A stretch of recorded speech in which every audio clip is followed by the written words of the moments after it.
നീ വാ, എന്തായാലും നമുക്ക് നോക്കാം. നന്ദു, ഞാൻ വന്ന വീണ്ടും പ്രശ്നം ഉണ്ടായാലോ? എന്ത് പ്രശ്നം? ഒന്നുമില്ല.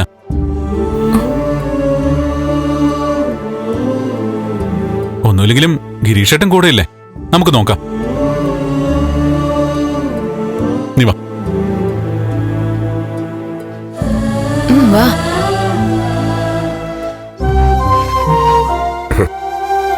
ഗിരീഷ് ഇരിക്കും. അയ്യോ വേണ്ട സർ, ഞാൻ ജസ്റ്റ് നന്ദനെ ഒന്ന് കണ്ടിട്ട് ഇറങ്ങിക്കോളാം.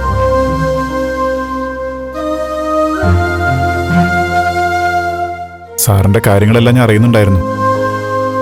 MLA-യുടെ അഭാവം നമ്മുടെ സാമൂഹ്യ രംഗത്ത് പ്രകടമായിരുന്നു. അല്ല, അതിനിപ്പം മാറുമല്ലോ. Thank you Girish. അതുപോലെ ഗിരീഷിന്റെ വിശേഷങ്ങൾ നന്ദൻ പറഞ്ഞ് ഞാനും അറിയുന്നുണ്ടായിരുന്നു.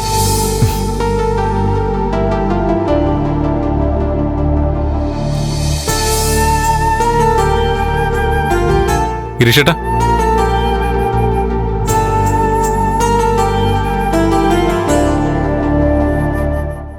നന്ദ, എങ്ങനെ നന്ദി പറയണമെന്നറിയില്ല. ഹേയ്, നന്ദിയൊക്കെ സിദ്ധാർത്ഥൻ സാർ പറഞ്ഞു കഴിഞ്ഞു. അതുപോലെ ഇവിടെ എല്ലാവരും നന്നായി ടെൻഷൻ അടിച്ചു. ഒരിക്കലും ഇങ്ങനെയൊന്നും ഇനി ആവർത്തിക്കരുത്.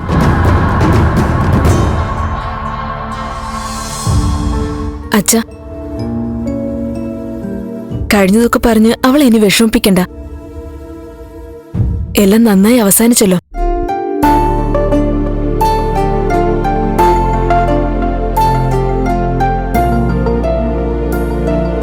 ഞാൻ ചായ എടുക്കട്ടെ? അയ്യോ വേണ്ട, ഞാൻ ഇറങ്ങുക. എവിടെ അവളെവിടെ?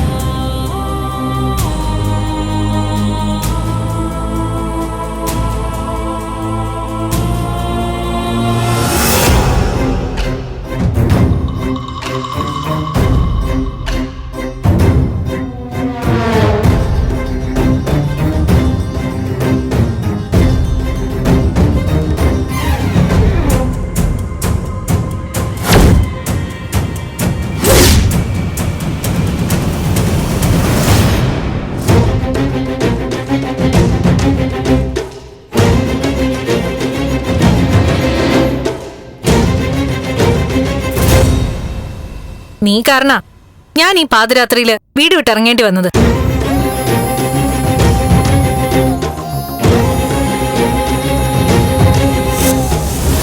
നീ കാരണ ഞാൻ മരിക്കാൻ തീരുമാനിച്ചത്. നീ കാരണ ഞാൻ ഒറ്റയ്ക്ക് തെരുവിലൂടെ അലയേണ്ടി വന്നത്. അങ്ങനെ അലഞ്ഞപ്പോഴാ ഞാൻ വീണ്ടും മാഷിനെ കണ്ടത്. അങ്ങനെ മാഷിനെ കണ്ടപ്പോഴാ ഞാൻ പുതിയ മീരയായത്.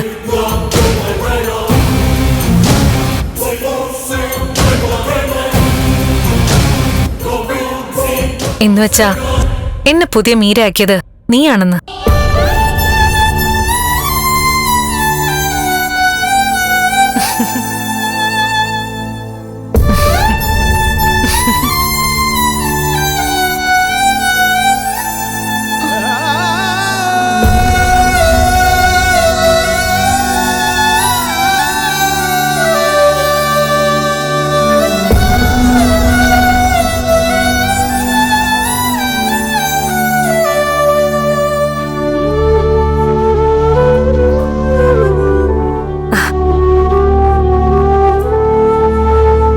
നിന്നോടുള്ള പിണക്കം, ദേഷ്യം, വാശി ഒക്കെ അവസാനിച്ചു ദേവിക.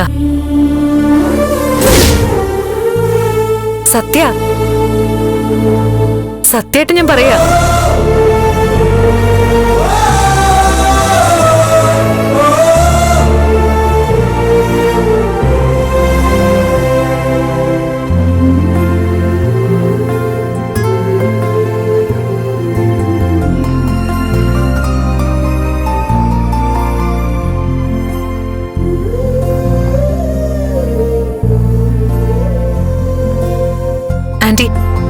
ഇന്നലെ വരെ എന്നെ സംബന്ധിച്ചിടത്തോളം ഇവൾ എന്റെ ഏറ്റവും വലിയ ശത്രുവായിരുന്നു. ഇപ്പൊ മുതൽ എന്റെ ഏറ്റവും പ്രിയപ്പെട്ട കൂട്ടുകാരിയാ.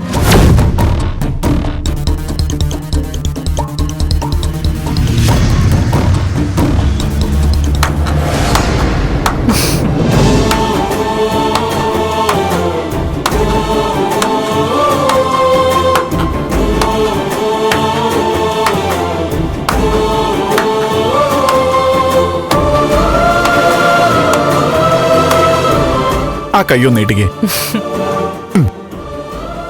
ഞാനാ മാഷിന് കൈ തന്ന നന്ദി പറയണ്ട. മാഷ് പറഞ്ഞു തന്ന പാഠങ്ങൾ എന്നെ പുതിയൊരാളാക്കി. പാഠങ്ങൾ പറഞ്ഞു തരാൻ ആർക്കും പറ്റും, എന്നാ അത് പഠിക്കുന്നതാ പ്രധാനം.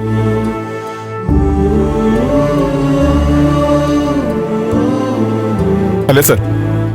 അതെ, മീരയ്ക്ക് ഇത്രയും മാറ്റം വരുത്താൻ കഴിഞ്ഞെങ്കിൽ ഗിരീഷ് ഒരു യോഗ്യനായ അധ്യാപകനാണെന്ന് തന്നെ പറയണം.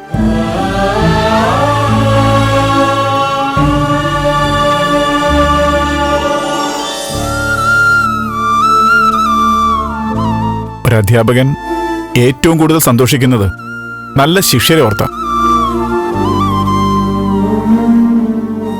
അങ്ങനെ നോക്കിയാ മീരയാ എന്റെ ഒന്നാമത്തെ ശിഷ്യ. താങ്ക് യു മാഷേ.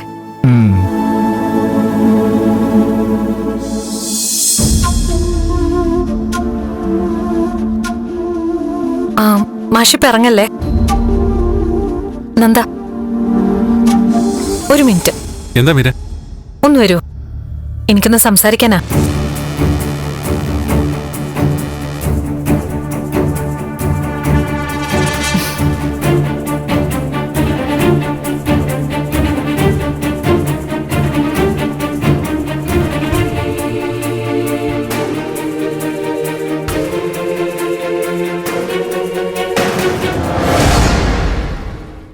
ഗിരീഷ്, എന്തായാലും താനിരിക്കേ. മോളെ, ഒരു കോഫി എടുത്തോണ്ട് വാ.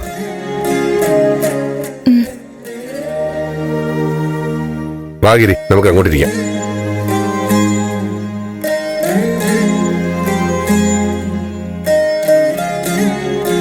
ഇരിക്കും.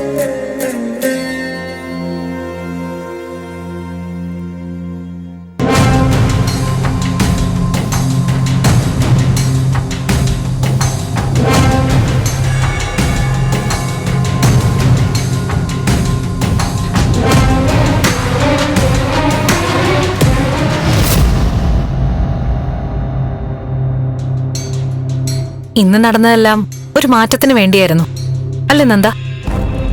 മീര, എനിക്കൊരു കാര്യം പറയാനുണ്ടായിരുന്നു.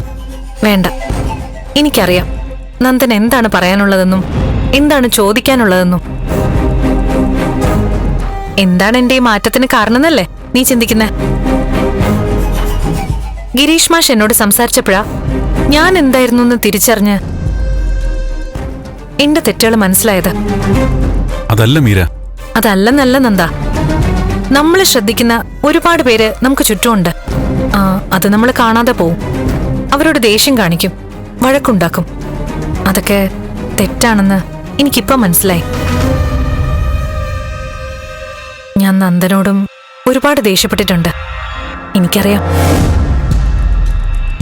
ആദ്യം തന്നെ ഞാൻ ഇതിന് ക്ഷമ ചോദിക്കുക.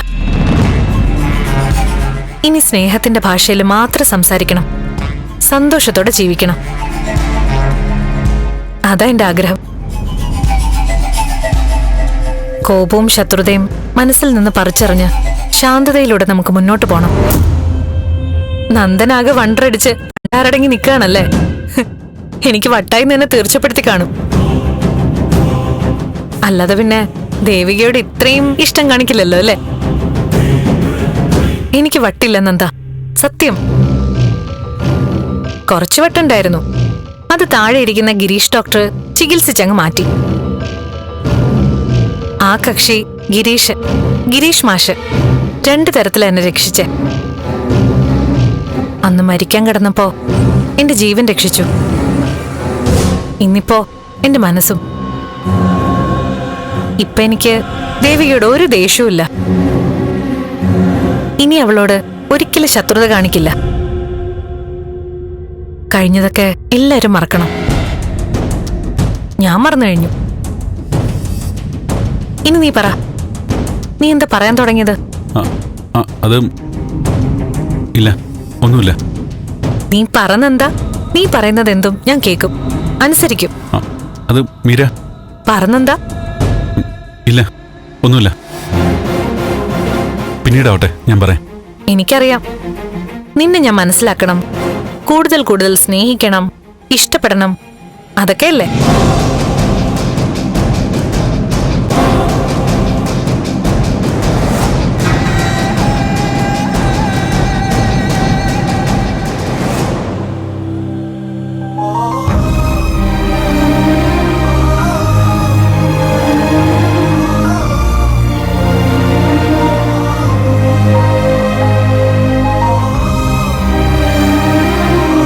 ഗിരിയോട് ഞങ്ങൾ എല്ലാവരും കടപ്പെട്ടിരിക്കുന്നു. മീരയെ പുതിയൊരാളാക്കി തിരികെ എത്തിച്ചതിന്. അയ്യോ സാറേ, അങ്ങനെയൊന്നും പറയണ്ട. ഞാൻ ആ കുട്ടിയെ വീട്ടിലേക്ക് കൊണ്ടുപോയി കുറച്ചു നേരം സംസാരിച്ചു, അത്രയേ ഉള്ളൂ.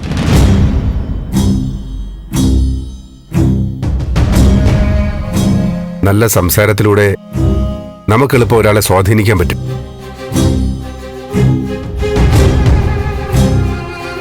സംസാരവും പെരുമാറ്റവുമാണ് ഒരാളുടെ വ്യക്തിത്വത്തിന്റെ അടയാളം. ഞങ്ങളാരും ഒട്ടും പ്രതീക്ഷിച്ചില്ല മീര ഇതുപോലെ ഇവിടെ എത്തുന്നു. താങ്ക്സ്.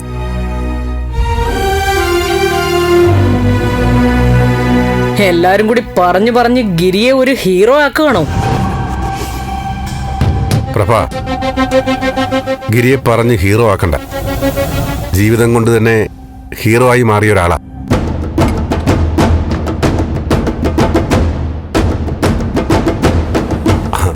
ആദർശം പറയാൻ ആർക്കും പറ്റും,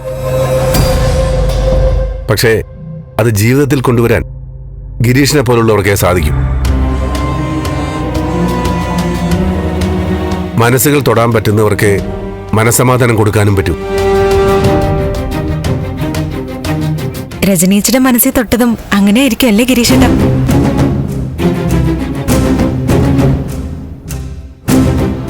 എന്താടി നീ പറഞ്ഞത്?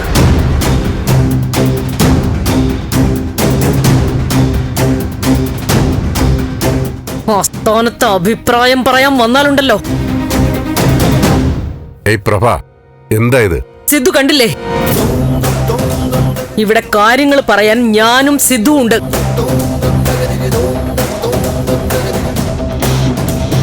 ഇതിപ്പോ നമ്മള് നോക്കുകുത്തികളായിട്ടിരിക്കുന്നു. വരുന്നവരും പോകുന്നവരും അവരവരുടെ അഭിപ്രായം പറഞ്ഞ ആളാകുന്നു.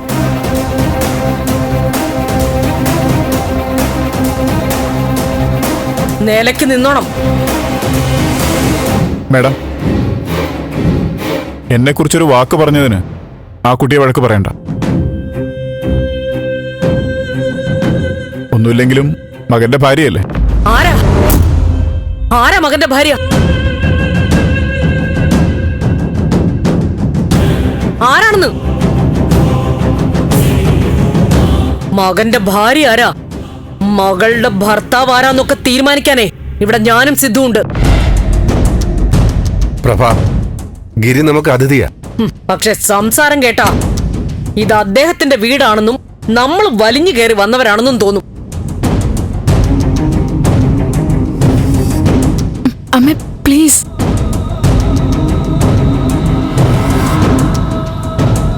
ഗിരീഷിന് ഇവിടുത്തെ സാഹചര്യങ്ങൾ മനസ്സിലാക്കാൻ പറ്റിയിട്ടുണ്ടാവുമല്ലോ. എന്തെങ്കിലും ബുദ്ധിമുട്ടുണ്ടായിട്ടുണ്ടെങ്കിൽ അതങ്ങ് മറന്നു കളയണം. ഏയ്, അതൊന്നും സാരമില്ല സർ. മാഷേ,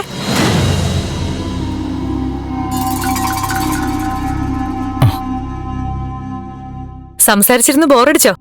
ഏയ്, സാറിനോടും പിന്നെ ഇവിടെ ഉള്ളവരോടൊക്കെ സംസാരിച്ചിരിക്കുന്നത് വലിയ ഭാഗ്യമല്ലേ?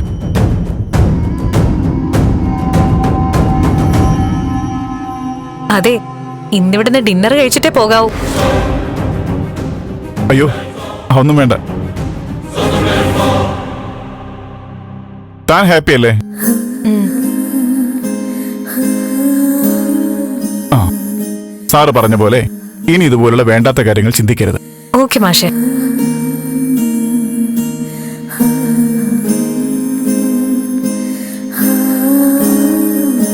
ഇറങ്ങിക്കോട്ടെ സാറേ, ഞാൻ ഇറങ്ങിക്കോട്ടെ.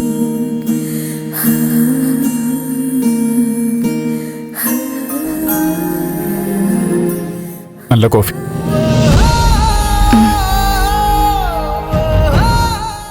ഇറങ്ങിക്കോട്ടെ ദേവിക. ശരി ഗിരീഷേട്ടാ.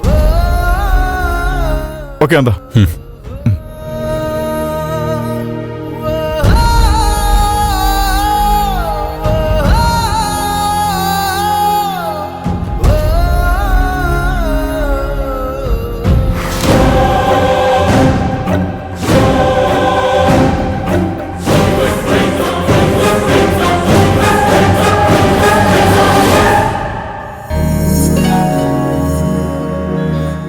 പ്രാഞ്ചിയെ, എടാ പ്രാഞ്ചി,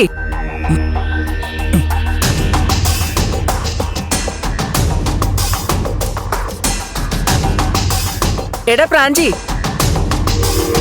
പ്രാഞ്ചിയെ എണീക്കടാ, എത്ര നേരമായി ഇത്?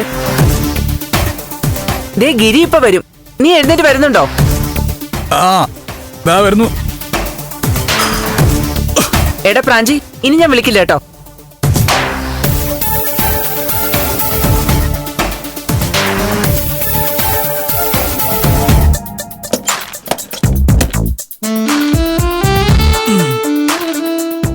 അപ്പച്ചേ, എന്താടാ? സമയത്രേ?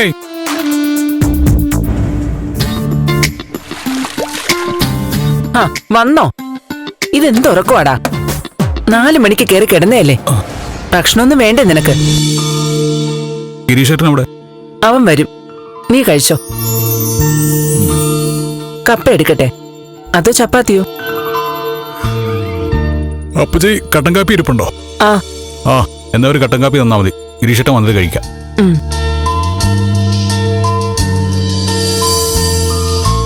അല്ല അപ്പച്ചേ, എന്താടാ? ഈ രാത്രിയിൽ ഗിരീഷേട്ടൻ അവിടെ പോയതാ? ഒരു പെൺകുട്ടി അവിടെ വീട്ടിൽ കൊണ്ടുവിടാൻ പോയിരിക്കുക. പെൺകുട്ടിയായോ? വീട്ടിൽ കൊണ്ടുവിടാൻ പോയോ? അപ്പച്ചി, പാതിരാത്രി ഏത് പെൺകുട്ടി അവിടെ വന്നേ? മീര. മീരയോ? ഞാൻ പറഞ്ഞില്ലേ, കൈ മുറിച്ച് ആത്മഹത്യക്ക് ശ്രമിച്ച ഗിരി രക്ഷപ്പെടുത്തിയ കുട്ടി മീര.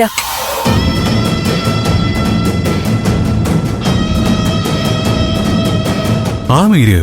ആ, ചന്ദ്രോത്ത് വീട്ടിലാ താമസം. അവളെ കൊണ്ടുവിടാൻ പോയേക്കുവാ. ആ കുട്ടി എന്തിനാ ഇവിടോട്ട് വന്നേ? നീ കുടിക്ക്, വിശദമായിട്ട് പിന്നെ പറയാം.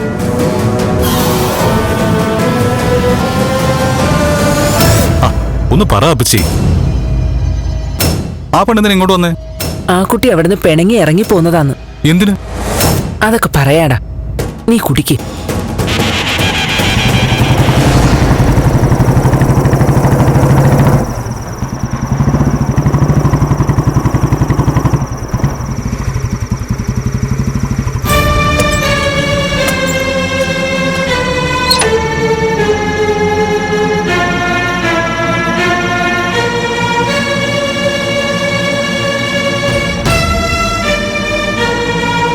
കാര്യങ്ങളൊക്കെ എങ്ങനെയായി മോനെ? ആ, ഒരുവിധമൊക്കെ ശരിയായിട്ടുണ്ടമ്മേ. വീട്ടിന്റെ പുറത്തു കൊണ്ടുവിട്ടോ അതോ? അകത്ത് കയറേണ്ടി വന്നു. എന്നിട്ട് രജനിയെ കണ്ടോ? പറയാമേ, ഞാനൊന്ന് ഫ്രഷ് ആയിട്ട് വരട്ടെ. എന്നാലും എന്റെ ഗിരീഷേട്ടാ, ചന്ദ്രോത്തേക്കാണ് പോകുന്നതെന്ന് അറിഞ്ഞിരുന്നെങ്കിൽ ഞാൻ കൂടെ വരുമായിരുന്നു. പറയുന്ന കേട്ടാ നിനക്ക് ചന്ദ്രോത്തുമായിട്ട് നല്ല അടുപ്പാണെന്ന് തോന്നുമല്ലോ. ചേട്ടന്റെ എക്സ് ലവറുടെ വീടല്ലേ, ആ അടുപ്പം പോരെ? എക്സ് ലവർ അല്ല, പിന്നെ ഇപ്പോഴത്തെ ലവർ തന്നെ. കണ്ടില്ല അപ്പച്ചി, ഒരു പേടിയില്ല. അല്ല, ആ കൊച്ചോട്ട് ഗിരീഷേട്ടൻ എങ്ങനെ പ്രേമം തുടങ്ങി? തൽക്കാലേ നീ അതൊന്നും അറിയണ്ട. നിന്റെ സ്വഭാവം നന്നാക്കാനാ ഇവിടെ നിർത്തിയിരിക്കുന്നത്. നീയേ എന്റെ സ്വഭാവം കൂടെ ചീത്തയാക്കരുത്, മനസ്സിലാവടാ? ആ,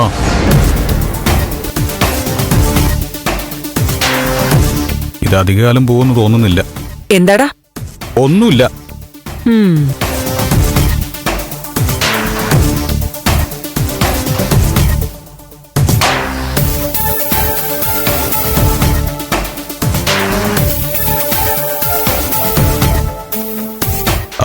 മീരയിലേക്കുള്ള റൂട്ട് എളുപ്പമായിട്ട് വരുന്നുണ്ട്. കറക്റ്റ് സമയത്താണ് ഞാനിവിടെ എത്തിയത്.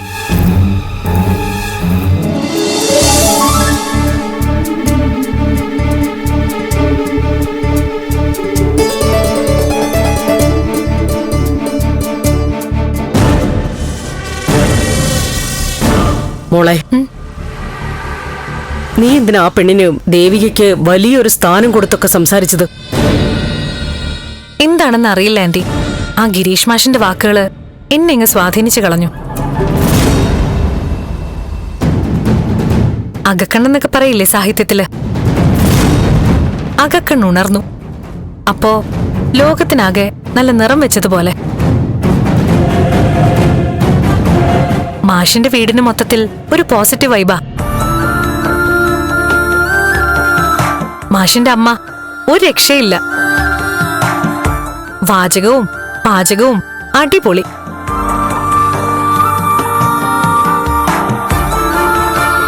അമ്മയുണ്ടാക്കിയ കപ്പയും മീൻകറിയും എന്റെ പൊന്നേ, അത് കഴിക്കാൻ വേണ്ടി മാത്രം പഴയതുപോലെ വഴക്കിട്ടിറങ്ങി പോയാലോന്ന് തോന്നുക.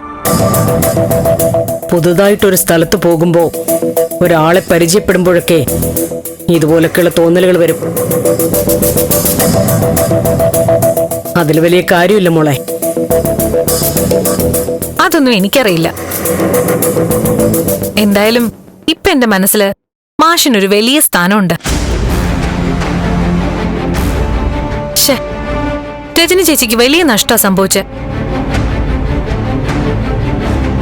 ആ മാഷ് വേറെ ഏതോ പെണ്ണിന് വേണ്ടി കാത്തിരിക്കുക. മോളെ, മോള് വീട്ടിൽ നിന്ന് ഇറങ്ങിപ്പോയി, തിരിച്ചു വന്നു, അത് കഴിഞ്ഞു. ഇനി ഇതൊന്നും ആവർത്തിക്കരുത്. മോള് ചെല്ല്.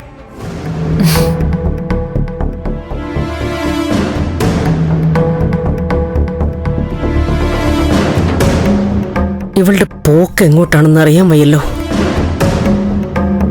ഇപ്പോഴാണ് ഇവള് ശരിയായ കാര്യങ്ങൾ കണ്ടു തുടങ്ങിയത്.